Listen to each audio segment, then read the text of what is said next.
हर हर महादेव।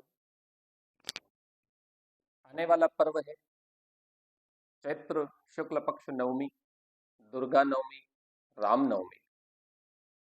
वसंत नवरात्रि का अंतिम दिन चैत्र शुक्ल पक्ष की नवमी को दुर्गा नवमी का त्योहार मनाया जाता है। भगवती नव दुर्गा के 9 स्वरूपों की प्रतिपदा से लेकर के नवरात्रि के प्रतिदिन 9 अलग अलग स्वरूपों का, जगदम्बा के विविध शक्ति स्वरूपों का पूजन करते हुए अंतिम दिन भगवती दुर्गा को पूजन करते हुए साधक मनोकामनाओं को पूर्ण करते हैं। साथ ही इस दिन रामनवमी का त्योहार भी मनाया जाता है।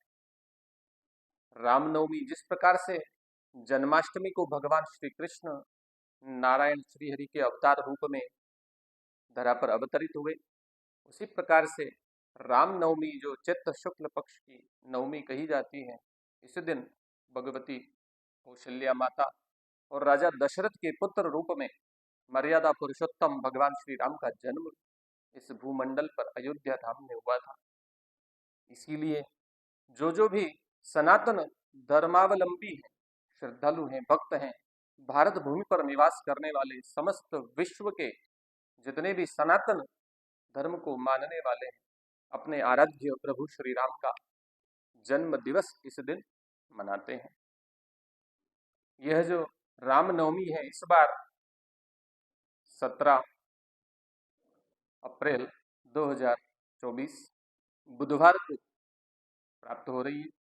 अवश्य ही इस दिन भगवती की आराधना करते हुए भगवान श्री राम का भी पूजन अर्चन आराधन करना चाहिए। उत्सव मनाते हुए भगवान श्री राम के इस प्राकट्य दिवस का पूर्ण आनंद के साथ आयोजन करना चाहिए।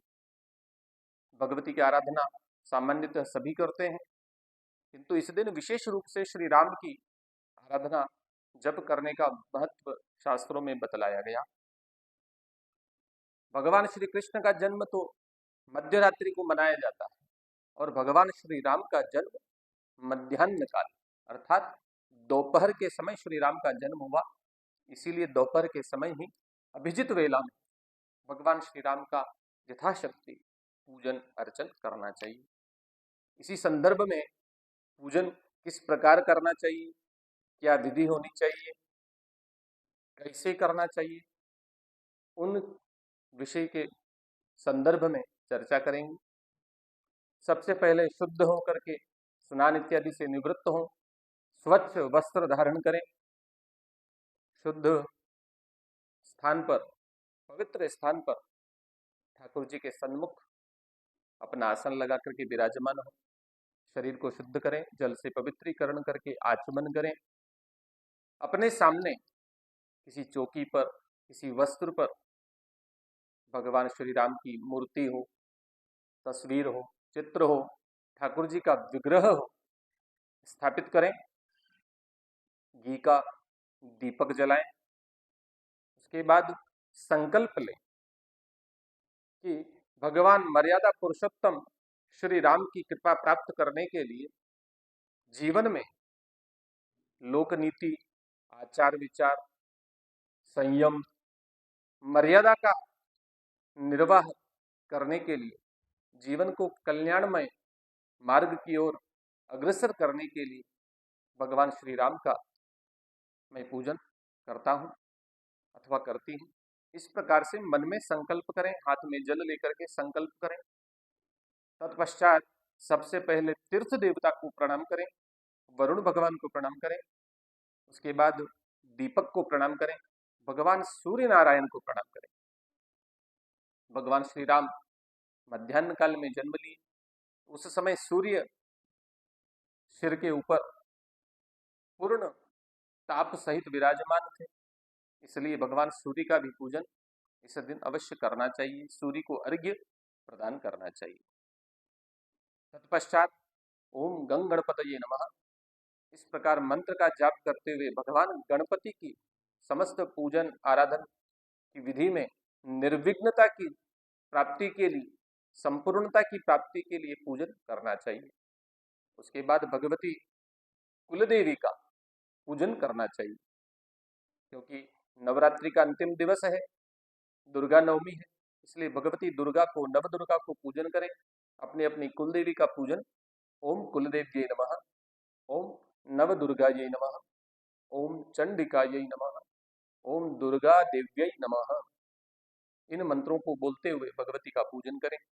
तत्पश्चात अपने इष्ट देवता, अपने कुल देवता, अपने घर में विराजमान अन्य जितने भी देवता देव स्वरूप हैं उनको भी पूजन करें।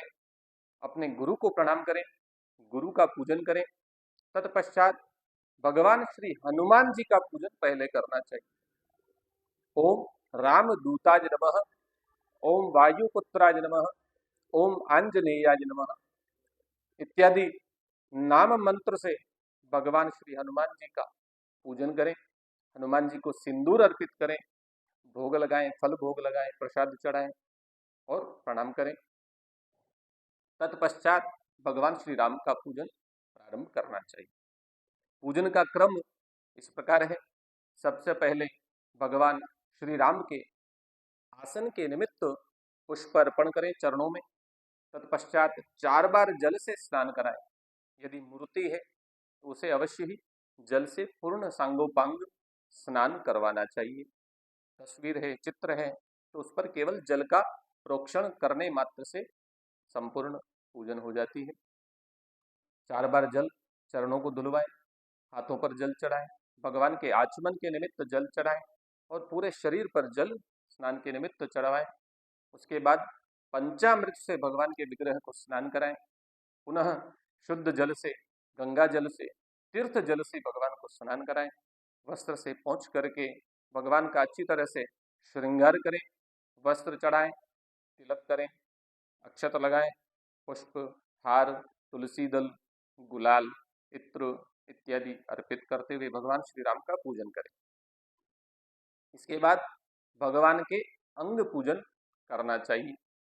अंग पूजन में चरणों से लेकर के मस्तक पर्यंत प्रभु के नाम उच्चारण करते हुए चंदन अर्पित करना चाहिए, अथवा कुमकुम अर्पित करना चाहिए, अथवा पुष्प अर्पित करना चाहिए।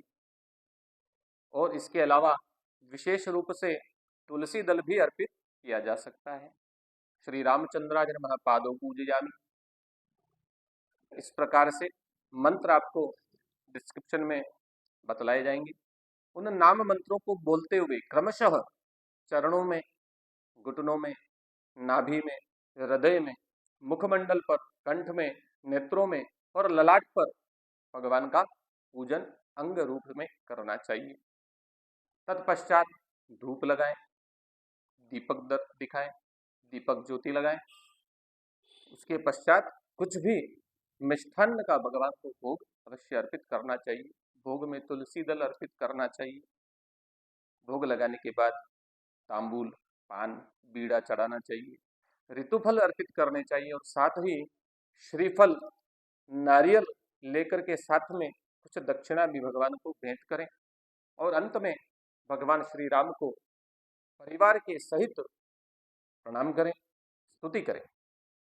ओम रामाय रामभद्राय रामचंद्राय वेदसे रघुनाथाय नाथाय सीताया पतये नमः। श्री रामचंद्राय नमः। मानसोपचार पूजा परिकल्पयामि प्रियंताम नमः। इसके बाद आरती करते हुए, कीर्तन करते हुए भगवान का पूजन संपन्न करना चाहिए और अंत में जल लेकर के भगवान के चरणों में पूजन समर्पित करना चाहिए। साथ ही विशेष लाभ यदि प्राप्त करना चाहते हैं तो रामनवमी के दिन राम रक्षा स्तोत्र का पाठ विशेष फलदायी शास्त्रों में बतलाया गया है। राम रक्षा स्तोत्र पाठ के विविध लाभ हैं। सबसे पहला लाभ पापों का नाश राम रक्षा स्तोत्र के पाठ से होता है। दूसरा, भय का नाश होता है। किसी भी प्रकार का कोई भय हो तो उसका नाश स्तोत्र के पाठ से हो जाता है। तीसरा, बुद्धि की प्राप्ति होती है। चौथा, शरीर के रोग की मुक्ति होती है। शरीर की, कुटुंब की, परिवार की, समाज की रक्षा इस स्तोत्र के पाठ से होती है। साथ ही प्रभु श्री राम के गुणों का वर्णन इस स्तोत्र में किया गया है। तो वैसे ही जो गुण श्री मर्यादा पुरुषोत्तम श्री राम के जीवन में विद्यमान थे, वही गुण हमारे जीवन में भी उपलब्ध हों, हमारे शरीर में, हमारे मन में, आत्मा में, मन से, वचन से, कर्म से, सब प्रकार से पवित्रता हो, सद्गुणों का वास हमारे जीवन में हो। इसके विविध लाभ राम रक्षा स्तोत्र से प्राप्त होते हैं। शत्रुओं की बाधा भी इससे नष्ट होती है। किसी प्रकार का कोई अभिचार, टोना टोटका इत्यादि किया गया हो, उसका शमन होता है। छोटे बच्चों को मेधा की, बुद्धि की, ज्ञान की प्राप्ति इससे होती है। तो विविध प्रकार के लाभ इस स्तोत्र के पाठ से होते हैं। पाठ को भी एक की संख्या में 3 बार, 11 बार अथवा 108 बार की संख्या में करना चाहिए। सबसे पहले ओम राम रामाय नमः इस मंत्र का कम से कम 108 जप करने के उपरांत ही स्तोत्र का पाठ करना चाहिए। यदि कोई व्यक्ति रोग से ग्रसित है तो उसे अपने सन्मुख लकड़ी की चौकी पर जल का पात्र रखना चाहिए और स्तोत्र का पाठ करने के पश्चात उस अभिमंत्रित जल को पीना चाहिए। यदि कोई व्यक्ति स्तोत्र का पाठ करते हुए तुलसी दल हाथ में रखें और अंत में श्री राम जी के चरणों में और हनुमान जी के मस्तक पर तुलसी दल अर्पित करते हैं तो अनंत गुना फल प्राप्त होता है।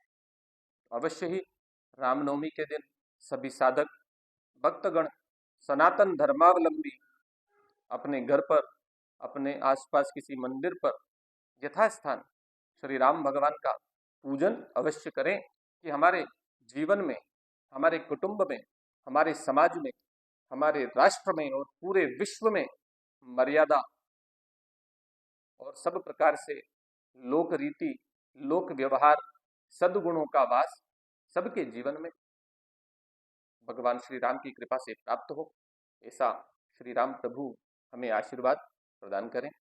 ओम तत्सत।